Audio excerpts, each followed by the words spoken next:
Rizky Paridi. Saya Muhammad Kurniawan Dwi Saputro. Saya Muhammad Rio Saputra. Saya Fatul Ulum. Saya Siti Darmila. Saya Risma Abda Maharani.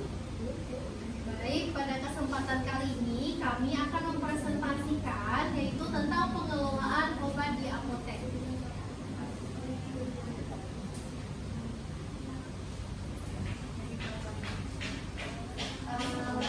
Latar belakang pengelolaan sediaan farmasi, alat kesehatan dan BMHP atau disebut manajemen apotek adalah proses menggunakan sumber daya kefarmasian yang meliputi sumber daya manusia, sarana dan prasarana oleh apoteker untuk mencapai tujuan praktek kefarmasian menggunakan fungsi manajemen. Dimulai dari tahapan perencanaan, pengadaan, penerimaan, penyimpanan, pemusnahan, pengendalian, pencatatan, dan pelaporan. Rumusan masalah. Yang pertama, bagaimana perencanaan obat di apotek, metode perencanaan, evaluasi perencanaan, pengadaan obat di apotek, dan bagaimana penerimaan obat di apotek, bagaimana penyimpanan obat di apotek, dan bagaimana pemusnahan obat di apotek, serta bagaimana pencatatan dan pelaporan obat di apotek. Tujuan dari permasalahan. Tujuan yang pertama yaitu untuk mengetahui perencanaan obat di apotek dan mengetahui metode perencanaan serta mengetahui cara evaluasi dari perencanaan, mengetahui pengadaan obat di apotek, mengetahui penerimaan obat di apotek, serta mengetahui penyimpanan obat di apotek dan mengetahui pemusnahan obat di apotek. Lalu ada untuk mengetahui pencatatan dan pelaporan obat di apotek. Pengelolaan obat di apotek. Perencanaan sediaan farmasi, alat kesehatan serta BMHP ialah langkah awal dalam menetapkan jenis dan jumlah sediaan farmasi, alat kesehatan dan BMHP yang sesuai dengan kebutuhan. Tujuan perencanaan obat: 1. Memperoleh perkiraan jenis serta jumlah sediaan farmasi, alat kesehatan serta BMHP yang mendekati kebutuhan. 2. Meningkatkan penggunaan sediaan farmasi, cedera kesehatan dan BMHP secara rasional. 3. Menjamin ketersediaan farmasi, alat kesehatan serta BMHP. 4. Menjamin stok sediaan farmasi, alat kesehatan dan BMHP tidak berlebih. 5. Efisiensi biaya. 6. Memberikan dukungan data bagi perkiraan pengadaan, penyimpanan dan pembiayaan distribusi sediaan farmasi, alat kesehatan dan BMHP. Tahapan perencanaan kebutuhan sediaan farmasi, alat kesehatan dan BMHP.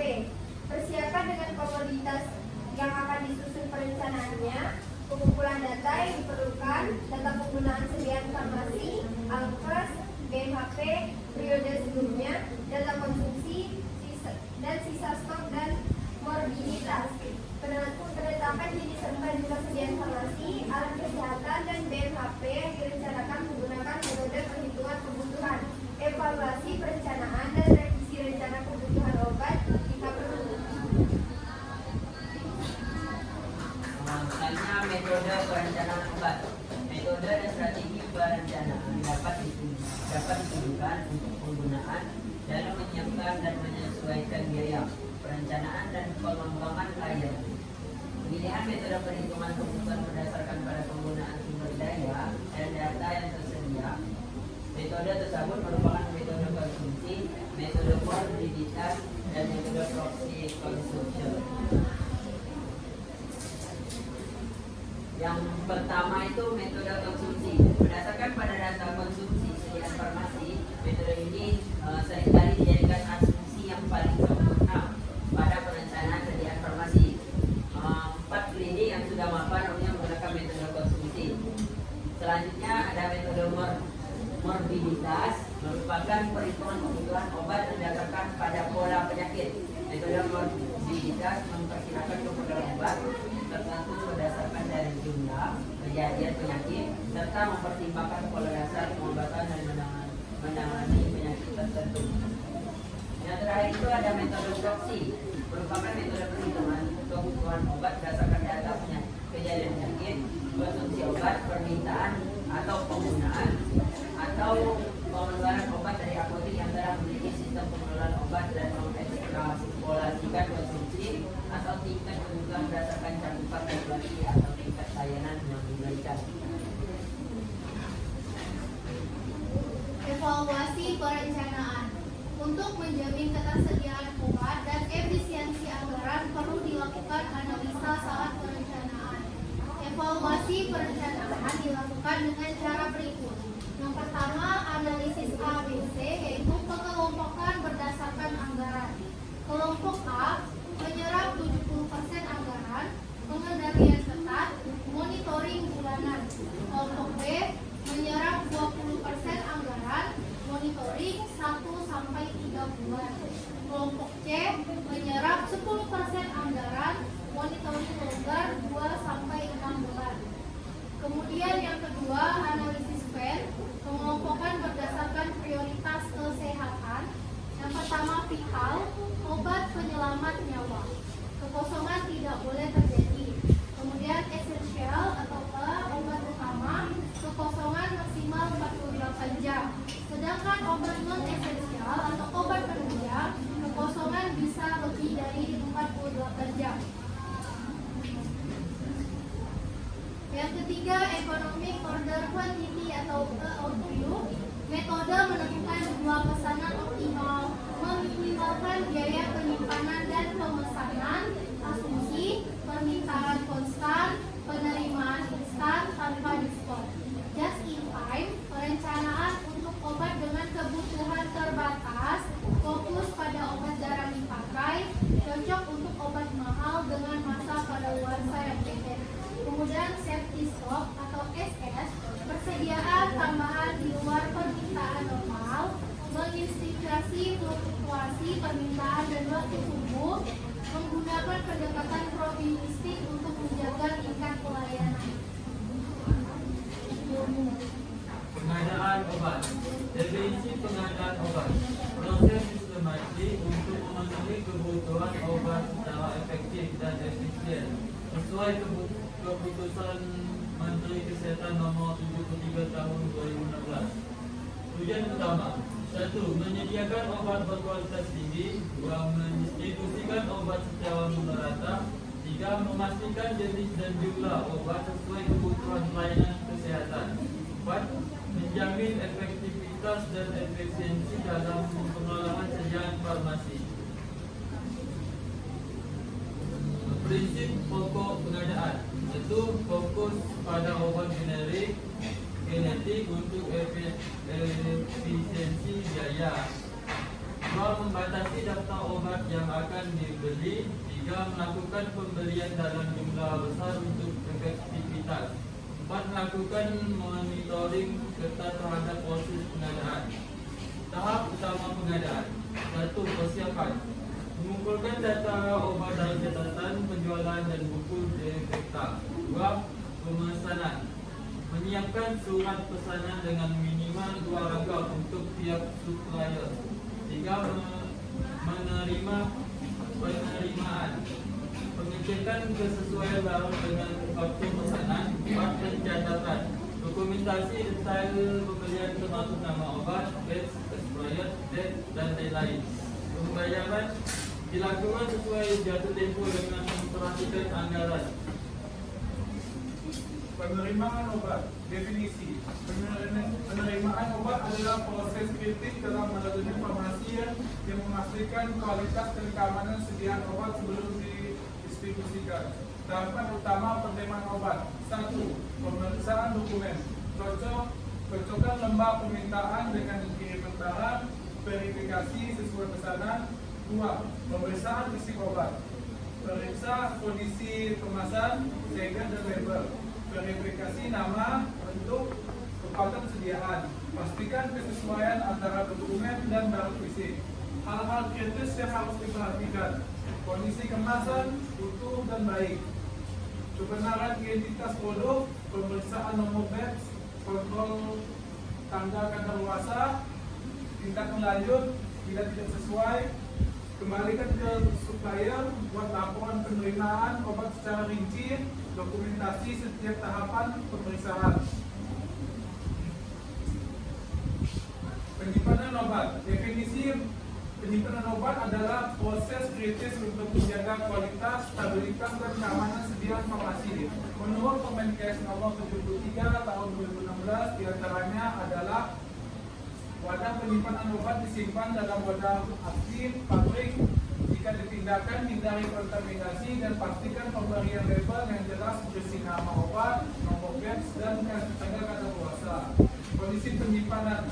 Jaga kondisi penyimpanan untuk menjamin keamanan dan stabilitas obat sesuai standar mutu farmasi. Memperhatikan faktor suhu, kelembapan, dan paparan cahaya.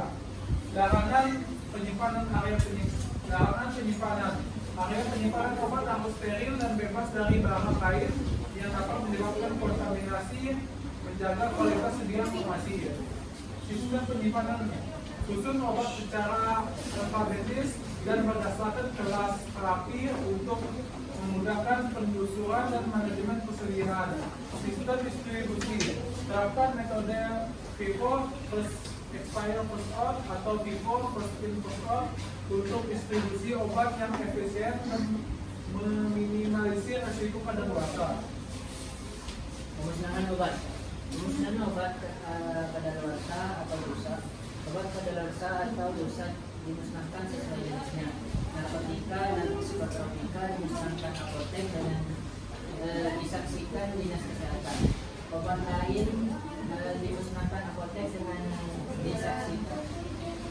Obat lain dimusnahkan apoteker dengan disaksikan tenaga kefarmasian berpraktik dengan berita acara pemusnahan. Pemusnahan resep. Resep yang disimpan lebih dari 5 tahun dapat dimusnahkan apoteker. Disaksikan minimal 1 petugas lain. Memusnahkan dilakukan dengan dibakar atau cara lain dengan berita acara dan laporan ke dinas kesehatan. Penarikan sediaan farmasi.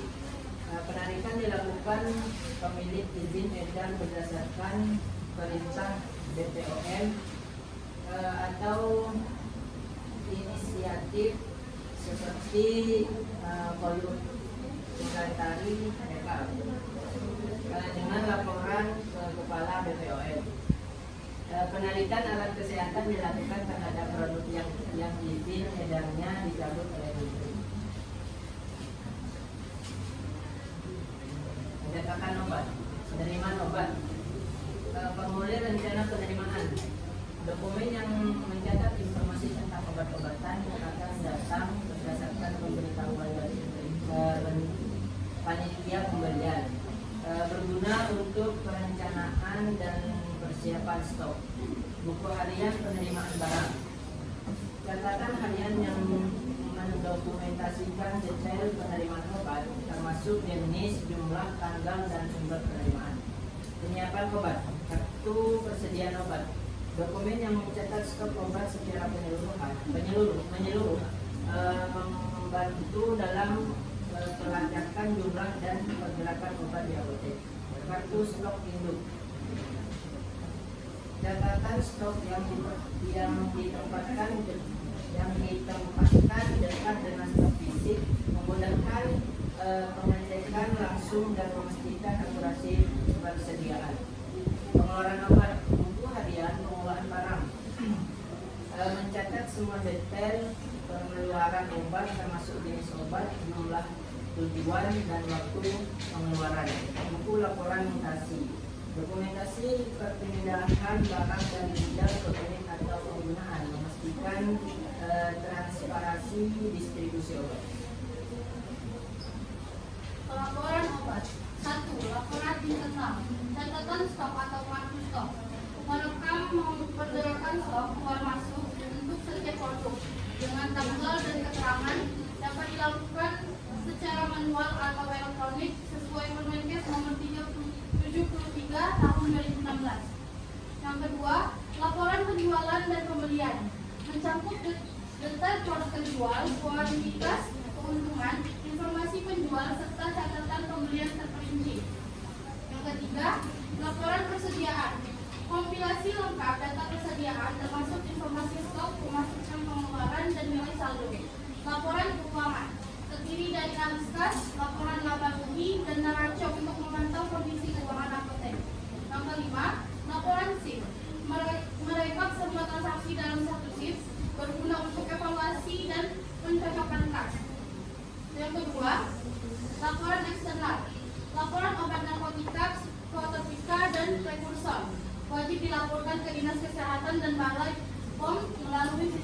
SIPNAP paling lambat tanggal 10 bulan berikutnya. Laporan pajak tergantung kategori apotek. Omset kurang dari 4,5 miliar per tahun, pajak kilo 0,5% dari total omset. Omset lebih dari 4,8 miliar per tahun dikenakan PPh sesuai tarif dan PPN. Kesimpulan, pengelolaan obat di apotek pada Peraturan Menteri Kesehatan Republik Indonesia Nomor 73 Tahun 2016 tentang standar pelayanan kefarmasian di apotek disebut pengelolaan sediaan farmasi di apotek dilakukan dengan fungsi perencanaan, pengadaan, penerimaan, penyimpanan, pemusnahan, pengendalian, pencatatan, dan pelaporan. Pengelolaan sediaan farmasi di apotek menjadi penting karena berkaitan dengan terjadinya stok dan pelayanan kefarmasian di apotek. Tujuan dari pengelolaan ini adalah untuk meningkatkan keberhasilan pengobatan dan meningkatkan kualitas hidup pasien.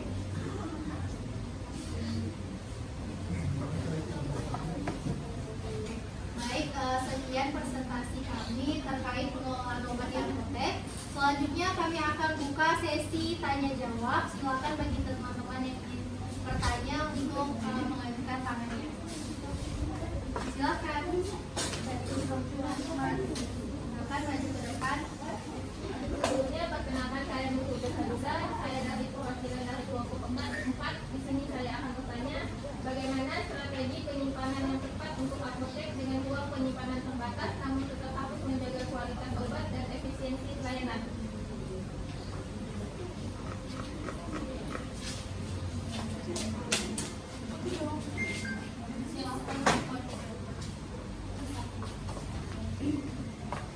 Perkenalkan, nama saya Rizka Romiati dari perwakilan kelompok 3. Dalam era digital saat ini, bagaimana peran sistem informasi dalam mendukung pencatatan dan pelaporan obat di apotek? Apa saja tantangan implementasinya? Ada yang ingin bertanya lagi?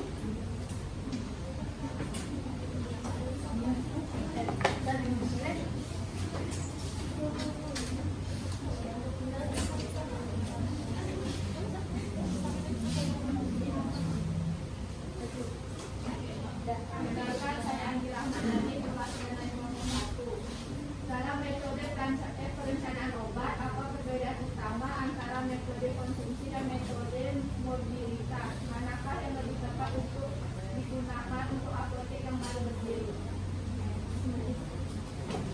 Ada yang ingin bertanya lagi?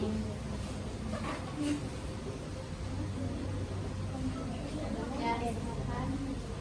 Ya, akan maju ke depan.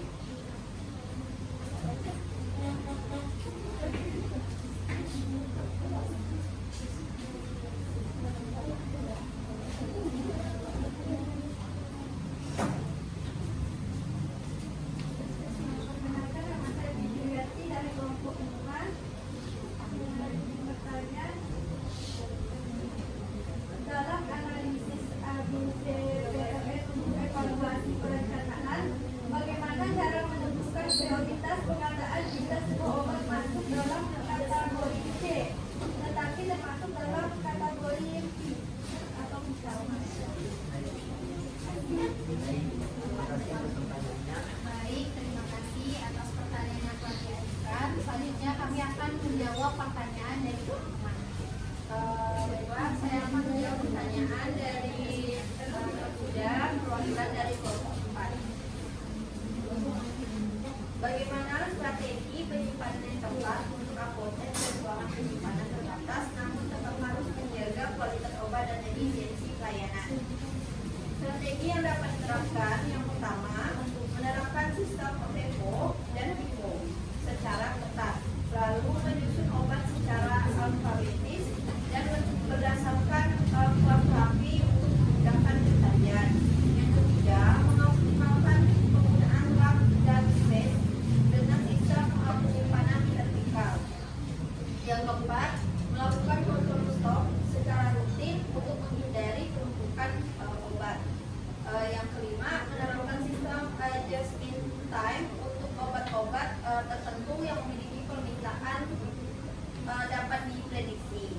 Lalu yang keenam, menjaga kondisi penyimpanan sesuai standar suhu, kelembapan, serta cahaya untuk setiap area penyimpanan. Dan apakah sudah dapat dipahami?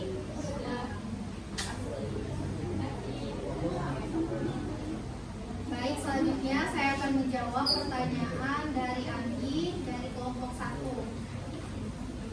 Baik, langsung saja jawabannya, yaitu jadi perbedaan utama antara kedua metode ini terletak pada dasar perhitungannya. Metode konsumsi itu menggunakan data historis, maksudnya kita melihat berapa banyak obat yang sudah digunakan sebelumnya, berapa banyak yang terjual, dan bagaimana pola penggunanya. Sementara untuk metode morbiditas, kita lebih fokus pada analisis pola penyakit yang ada di wilayah tersebut. Untuk apotek yang baru berdiri, saya merekomendasikan menggunakan metode morbiditas. Kenapa harus menggunakan metode morbiditas? Karena apotek baru belum memiliki data historis penjualan yang bisa dijadikan acuan. Nah, dengan metode morbiditas, kita bisa menganalisis pola penyakit di wilayah sekitar apotek dengan melihat data epidemiologi dan berkonsultasi dengan dokter-dokter di sekitar untuk memperkirakan kebutuhan obat yang diperlukan masyarakat setempat. Apakah sudah jelas? Baik, terima kasih. Baik, saya akan menjawab pertanyaan dari kelompok 5. Dalam kasus seperti ini, status vital harus menjadi prioritas utama meskipun obat tersebut masuk kategori C dalam analisis ABC. Mengapa? Karena obat vital adalah obat penyelamat nyawa. Kita tidak bisa berkompromi dengan ketersediaannya. Misalnya epinefrin injeksi mungkin tidak terlalu sering digunakan dan masuk kategori C dari segi anggaran, tapi ini obatnya obat vital untuk penanganan shock anafilaksis. Kekosongan stok bisa berakibat fatal. Jadi, meskipun dari segi anggaran masuk kategori C, biasanya bisa dimonitor longgar 2-6 bulan sekali karena status vitalnya kita tetap harus melakukan monitoring ketat seperti obat kategori A dan memastikan selalu tersedia. Yang bisa kita lakukan adalah mengoptimalkan jumlah stok dan tidak perlu terlalu banyak tapi harus selalu ada. Apakah bisa dipahami?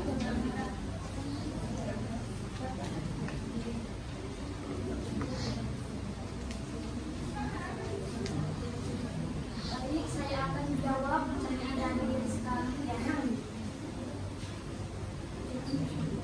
Sistem informasi sudah menjadi kebutuhan kita dalam pengelolaan apotek modern. Sistem informasi sangat membantu dalam beberapa aspek, pencatatan stok bisa real time, pelaporan narkotika dan psikotropika ke SIPNAP jadi lebih mudah, dan kita bisa mendapat alert otomatis untuk obat yang hampir expired atau stok yang menipis. Namun memang ada beberapa tantangan yang saya temui di lapangan, pertama investasi awal untuk sistem yang bagus memang tidak murah. Kedua, tidak semua staf apotek familiar dengan teknologi, butuh waktu untuk pelatihan. Yang sering terjadi juga, kadang sistem down atau internet bermasalah, makanya kita tetap harus punya sistem backup manual. Tapi menurut saya, investasi di sistem informasi ini worth it dalam jangka panjang. Selain menghemat waktu, juga mengurangi resiko human error dalam pencatatan. Yang penting kita pilih sistem yang user friendly dan ada technical support yang responsif. Baik, sudah paham?